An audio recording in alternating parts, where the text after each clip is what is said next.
দুনিয়াতে 99% মানুষ তরমুজ খাওয়ার পরে খোসাটিকে ফেলে দেয়, কিন্তু এই ভুলটি আপনি কখনোই করবেন না। তরমুজের খোসা দিয়েও আপনি লাখো টাকার মালিক হতে পারবেন। কি করবেন দেখেন, সর্বপ্রথমে লাল অংশ এবং সাদা অংশ ফেলে দিতে হবে, আর খোসাগুলোকে এভাবে ছোট ছোট টুকরো করে কেটে নিতে হবে। এরপরে একটি কড়াইতে পানি ফুটিয়ে নিন, আর এই পানির ভিতরে তরমুজের খোসাগুলো ছেড়ে দিন।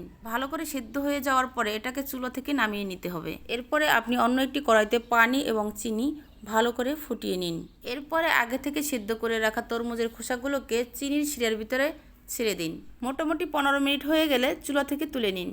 আপনাদের খাবার রেডি। আপনি চাইলে এখানে যে কোনো ফুড কালার মিক্স করে নিতে পারেন।